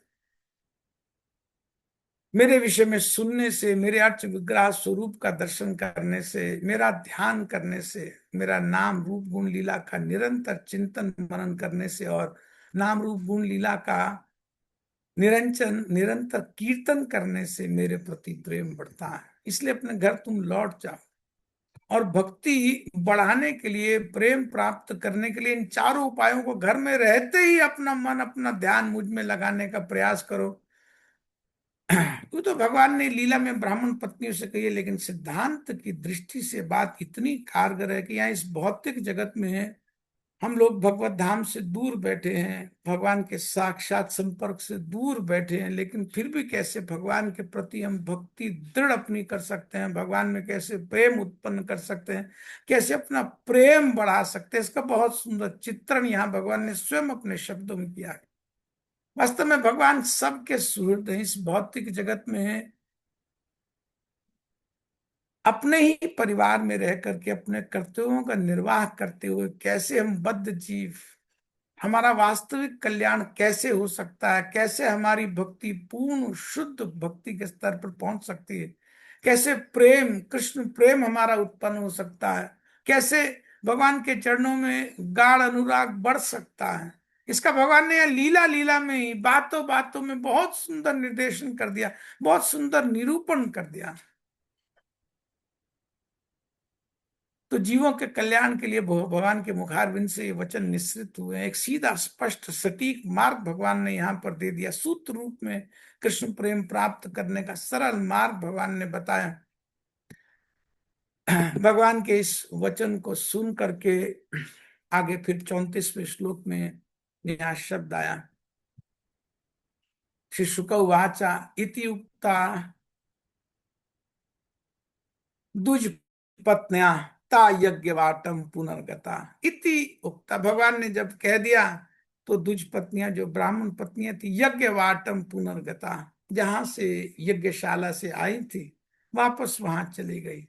ते नाचानुसूयवा ताभी मंत्री भी सत्रम पारयन, किसी ने भी उनमें कोई दोष नहीं निकाला। ना उनके पत्नियों ने, ना उनके पतियों ने, ना किसी ने भी कोई दोष उनमें नहीं निकाला। वो अपने स्थान पर जब गई, समाज में गई, तो कोई दोष नहीं निकाला। और किस किस तरह से उनके समाज के लोगों ने उन्हें रिसीव किया, कैसे ग्लानि से भर गया ब्राह्मणों का मन। देवताओं ने या भगवान ने कैसे उनका हृदय परिवर्तित कर दिया। ब्राह्मणों को अपने किए पर कितना अफसोस हुआ कि हमने ऐसा क्यों कर दिया। और दूसरी तरफ बहुत बहुत बधाई दे रहे थे, अपने आप को बहुत बहुत सौभाग्यशाली मान रहे थे कि वाह वाह, हमारी पत्नियां वास्तव में पा गई। हम तो वेद भी पढ़े, संस्कृत भी पढ़े, ज्ञान भी लिया, बहुत बहुत हा हा स्वाहा स्वाहा हा हा भी बहुत बहुत किया, लेकिन हम तो ऐसे ही रह गए। वास्तव में अपनी पत्नियों के प्रति, जहां पत्नियां बहुत मान रही थी कि हमें स्वीकार नहीं करेंगे, वो तो ये मानने लगे कि वास्तव में हमारी पत्नी हमसे कोटि कोटि गुना श्रेष्ठ है। तो क्या क्या उनके शब्द उन्होंने कहे ब्राह्मण पत्नियों ने। और फिर एक ब्राह्मण पत्नी जा नहीं पाई, रुक गई या रोक दी गई या बहुत बाध्य करके उसे बंद कर दिया, उसकी क्या स्थिति हुई। और फिर किस तरह से आगे जा करके इन ब्राह्मण पत्नियों का उद्धार। बहुत सुंदर, अभी कुछ श्लोक बचे हैं, तो इसको फिर अगले सत्र में करके और इसको हम कंप्लीट कर लेंगे। अगले सत्र मुझे लगता नहीं कि हमें पूरा सत्र चाहिए होगा, तो हम कोशिश करेंगे कि मई के पहले मंडे को ही, जैसे हम शेड्यूल में करते हैं, तो मई वाला तो पहला मंडे हम कर लेंगे। तो हो सकता है कि आधे समय में ये कथा समाप्त हो जाए, बाकी बची हुई। तो इसके बाद आप किस विषय को लेना चाहते हैं तो आप मुझे वो बता दीजिएगा, तो फिर उस कथा को भी फिर साथ ही हम तैयार करके ले लेंगे। तो इन कुछ वचनों के साथ आज मैं अपनी वाणी को यहाँ विराम देता हूँ। श्रीमद् भागवतम ग्रंथराज महापुराण की जय, अनंत कोटि वैष्णव वृंद की जय, शिला प्रभुपाद की जय, निताय गौर प्रेमानंदे हरि हरि बोल। किसी का कोई प्रश्न, को डाउट, संशय है तो पूछ लीजिए। कृष्ण मोहन प्रभु ने अपना हाथ खड़ा किया है। हरे कृष्ण प्रभु जी, धनो प्रणाम। जय प्रणाम प्रभु कृष्ण। प्रभु जी, आज की कथा में एक प्रश्न आज आ रहा था, इसके अंदर मन में अभी ऐसा है कि हमारे आचार्यों ने सारा जो कहा है कि भगवान का विरह रूप, विरह के, विरह में मतलब हमारे रहना है कि हमें विरह वाला भाव होना चाहिए भगवान को इस भौतिक जगत के अंदर, जैसा हमें आचार्यों ने कहा है और जैसे हमें शिक्षा में आपके थ्रू मिल रही है। और जब भगवत धाम जाएंगे तो वहां तो बिल्कुल अपोजिट है, वहां तो भगवान के सानिध्य में ही रहना है। तो ये क्या जो विरह का भाव यहाँ पे जो इतना इंटेंस जो कहते हैं जो डेवलप होगा, वहां भगवत धाम में जाके उसका हम आस्वादन कर पाएंगे भगवान के साथ रह के, क्या किस तरह से समझा जाए प्रभु जी इसको? बहुत अच्छा प्रश्न प्रभु जी, बहुत डीप आपका प्रश्न है।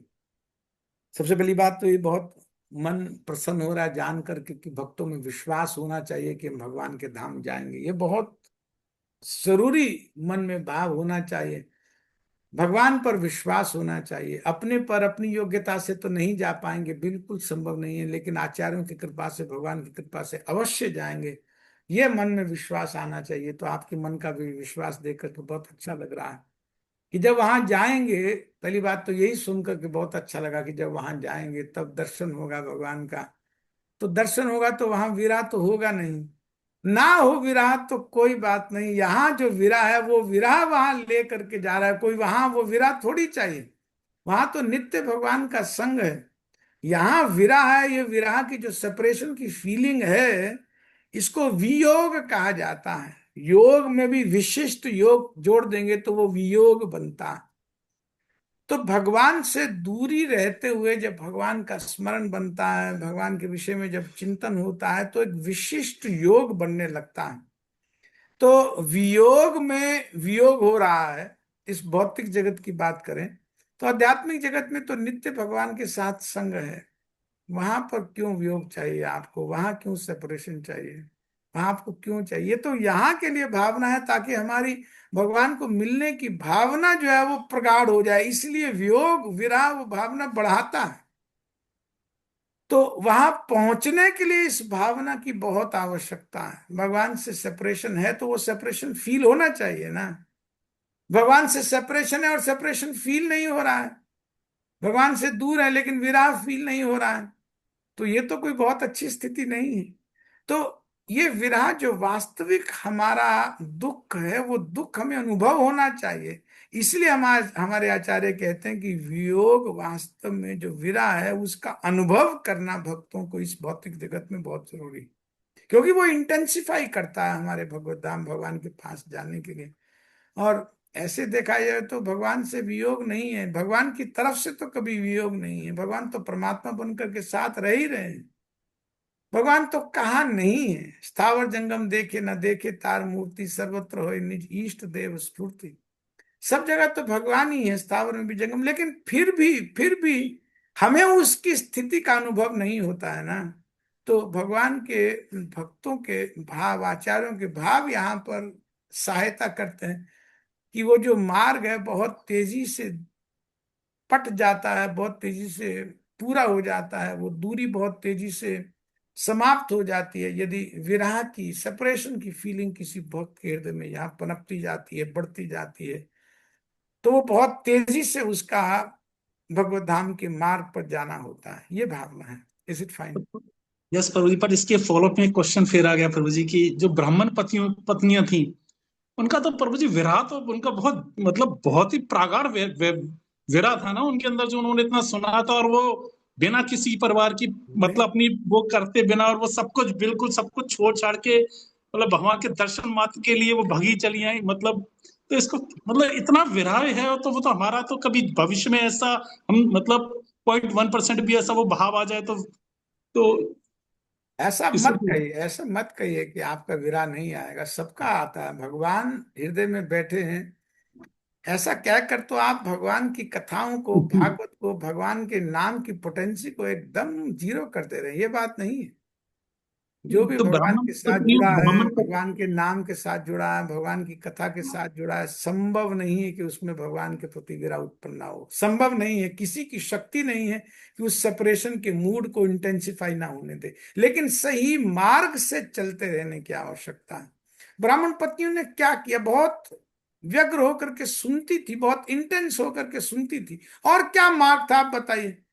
जहां पर घर का परिवेश उचित नहीं है, अनुकूल नहीं है, वहां पर वो क्या कर सकती हैं? लेकिन वहां जो भी व्रत से आती थी गोपियां, वृद्ध गोपियां आती, उनसे बहुत बहुत सुनती थी, भगवान के बारे में बहुत आतुर होकर के सुनती थी। नहीं भी चीज चाहिए होती थी तो भी खरीद लेती थी कि ठीक है कड़ी बना लेंगे, कुछ बना लेंगे, बिठाओ इनको थोड़ी देर। फिर धीरे धीरे करके कुछ ना कुछ बात, यहाँ की बात, अच्छा अभी तो दूध भी लेना है, फिर और कोई बात नहीं, अभी तो मक्खन में भी कुछ और बात, बिठा लेती तो कुछ सुनाओ कुछ सुनाओ। ये आतुरता है वास्तव में। ये जो आतुरता है ना भगवान के विषय में जानने की, सुनने की, बार बार चाहे 100 बार वो विषय सुना होता है, लेकिन वो विषय नहीं उतना जितना भगवान का नाम, भगवान की लीला, भगवान का गुण आकर्षित करता है। चाहे 100 बार सुना रहता है लेकिन फिर भी वो लीलाएं फिर भी कही जाती हैं, बार बार कही जाती हैं, तो भी आकर्षित करती। तो वही होता था। एक आई, उसने कोई लीला सुनाई, अगले दिन आई वो लीला सुना रही है, तो ये थोड़ी कह रही मैंने कल सुन ली, नहीं नहीं, बहुत चाव से, अच्छा फिर क्या हुआ, पता हुआ कि फिर क्या हुआ, फिर पूछ रही अच्छा फिर क्या हुआ, फिर क्या हुआ, जानती है कि कल तो सुन गई है पूरी कथाएं, अब क्या फिर क्या हुआ, फिर क्या, सब तो पता है। लेकिन फिर भी जो सुनने की आतुरता है ना, वो आतुरता ने पागल कर दिया भगवान को दर्शन देने के लिए। उस सुनने वाला जो उनका एटीट्यूड था, भगवान को भूख लग गई उनको दर्शन देने की, भगवान भूखे हो गए उनको दर्शन देने के लिए। अब कैसे? अब देखा जाए तो भूखा कोई भी नहीं था, ग्वाल बाल भी भूखे नहीं थे, वो तो भगवान के लिए कर रहे थे, और भगवान को भी कहाँ भूख थी, उनको तो आराम से। लेकिन भूख थी इस तरह से कि उन ब्राह्मण पत्नियों को दर्शन देना है, मुझे आतुर हो रहे हैं भगवान दर्शन देने के लिए। तो वो जो भावना है, उस भावना के लिए आप ऐसा मत कहिए कि हम योग्य नहीं है या कोई योग्य नहीं है। ऐसा कह करके तो हम श्रीमद् भागवत पर बहुत बड़ा जैसे कोई चिन्ह लगा दे रहे हैं कि उसमें संशय का चिन्ह, संदेह का चिन्ह मत लगाइए। बहुत बड़ी चीज है श्रीमद् भागवतम, भगवान का नाम, भक्तों का संग, भगवान का विग्रह, ये स्वयं भगवान है। वास्तव में पहला दर्शन तो इन्हीं में होता है। तो बस उनका इंटेंसिफाई था, ये बात जरूर मानने वाली है कि कौन बहुत इंटेंस था। यही बस हमें सीखना है, यही भाव यहाँ से ग्रहण करने वाला है। Is it fine? Is it okay? Thank you so much. Hare Krishna, धन्यवाद। हरे कृष्ण। हरे कृष्णा प्रभु जी, धन्यवाद प्रणाम। बिल्कुल। प्रभु जी, thank you again for this beautiful katha. प्रभु जी, आपने कहा बीच में कि भगवान ने ब्राह्मण पत्नियों को कहा कि उन्हें उनके दर्शन आगे भी होते रहेंगे। हम्म। तो ये किस भाव से कह रहे हैं? या नाम रूप में, लीला रूप में, या स्वयं वपु रूप में, या भाव रूप में? किस प्रकार से भगवान दर्शन यहाँ पे बता रहे हैं? देखिए, दो बात है। भगवान ने कहा कि आगे भी दर्शन होंगे। दोनों बात है। एक बार जिसने भगवान का दर्शन कर लिया होता है ना, जब तक तो दर्शन नहीं है तब तक तो कई तरह के संदेह होते हैं भगवान के बारे में, भगवान के गुण के बारे में कई तरह के संदेह हो सकते हैं। लेकिन जब वो देख लिया कि हम अयोग्यों को भी भगवान ने बिना किसी योग्यता के आकर के कृपा कर दी, दर्शन दे दिया, तो अब उनके मन में जो भावना भगवान के प्रति बढ़ेगी, जो बनेगी, वो तो बहुत बहुत अलग ढंग की भावना होगी। तो जो बिना विशेष काम किए भी दर्शन दे रहा है तो थोड़ा अगर आगे बढ़ेंगे तो भगवान क्या कहेंगे, नहीं अब नहीं देता, ऐसा तो नहीं है। तो भगवान गए वापस मथुरा, तो आए नहीं फिर वहां से वापस ब्रज में आए नहीं। भी इससे ज्यादा और आप भगवान से क्या अपेक्षा करते हैं कि वो ब्राह्मण पत्नियों को क्या दर्शन, आए नहीं है वापस। तो फिर बहुत बहुत दर्शन तो वहां रह करके उद्धव को भेज दिया, ये किया वो किया, खुद नहीं आए। तो दर्शन दे रहे थे तभी तो नहीं आए ना। ठीक है, इज इट ओके? जी प्रभु जी। प्रभु जी, एक और है कृष्ण मोहन प्रभु जी के प्रश्न में कि हमने एंड में सुना कि जो इंटेंस भाव था ब्राह्मण पत्नियों का, उसके कारण भगवान बाध्य हो गए उन्हें दर्शन देने के लिए। तो ये तो एक डिपेंडेंसी भी बन गई ना, कि जिसका जितना गाढ़ भाव रहेगा उतने जल्दी उसे भगवान प्राप्त होंगे, और जिसका नहीं है, सपोज डाइल्यूटेड है अभी, तो उनकी तो फिर तो लेट ही लेट है सब। क्योंकि उनको अभी आवश्यकता अनुभव नहीं हुई ना। ब्राह्मण पत्नियों ने सुना तो बहुत आतुर रहती थी सुनने के लिए, तो भगवान के विषय में सुनना भी भगवान का दर्शन ही है, तो वो आतुरता वो दिखाती थी। तो थोड़ी सी अगर आतुरता होती है तो भगवान फिर उस आतुरता को ही रेसिप्रोकेट करेंगे ना। आतुरता नहीं है तो किसको रेसिप्रोकेट करें, एक्सचेंज विनिमय किस चीज का करें?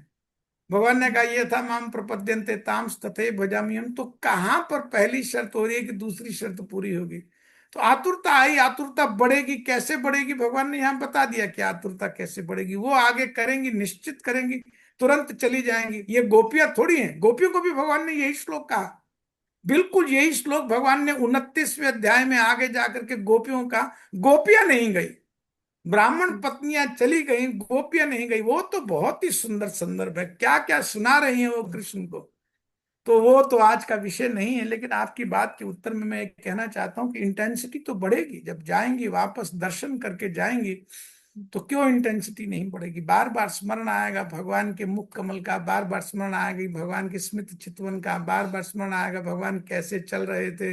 वो सब जब अब तो साक्षात देख के आई हैं, अब तो स्मरण, अब तो रोएंगी 24 घंटा, स्मरण क्या करेंगे? अवश्य दर्शन होगा, निश्चित दर्शन होगा। ठीक है।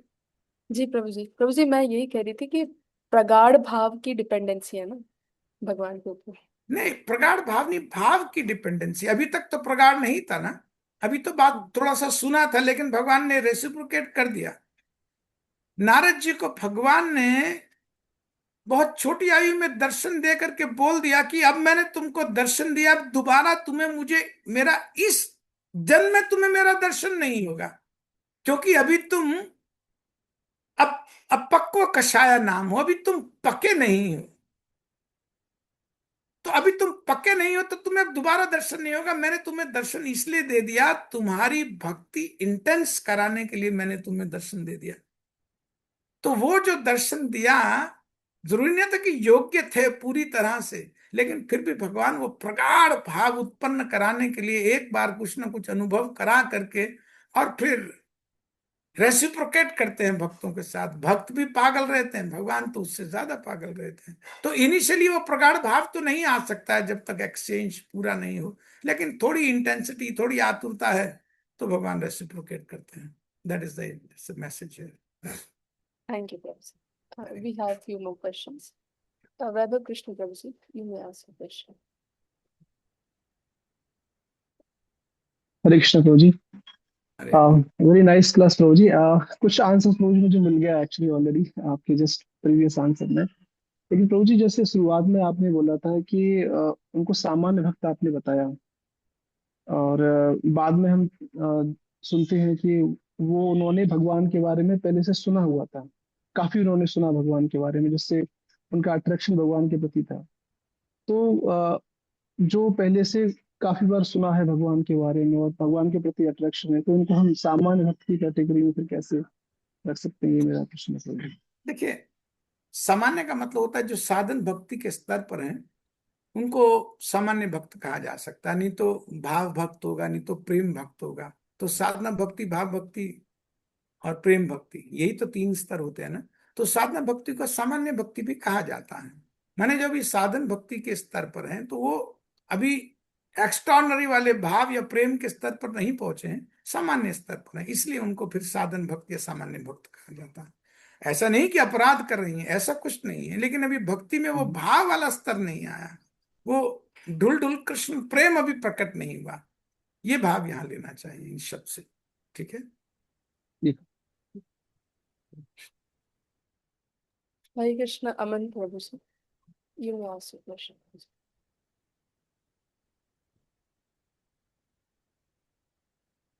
Hare Krishna Prabhuji. हरे कृष्णा प्रभु जी।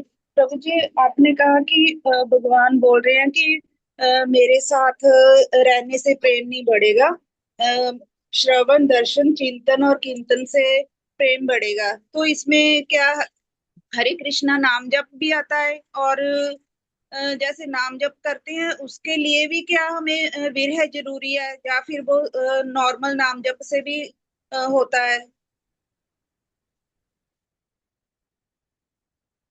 माता जी, एक प्रश्न आप दोबारा अपना कीजिए, मैं समझ नहीं पाया पूरा।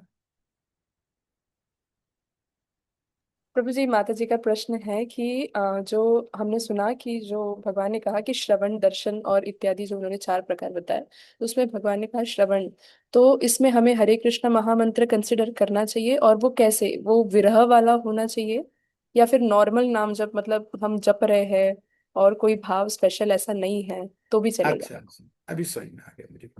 हाँ, श्रवण में नाम क्यों नहीं है? श्रवण में तो नाम सबसे ऊपर है, नाम रूप गुण लीला इन सबका श्रवण करना है। अब श्रवण में विरह वाला नाम या विरह वाला गुण या विरह वाला नहीं होता है। नाम तो नाम होता है, इसके बाद उसका आगे रिजल्ट होता है विरह।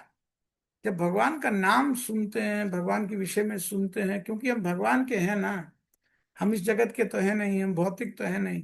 अब क्योंकि हम भगवान के हैं, तो जब भगवान के विषय में सुनते हैं, भगवान का नाम रूप लीला सुनते हैं, तो भगवान के प्रति एक सेपरेशन, एक मूड डेवलप होता है।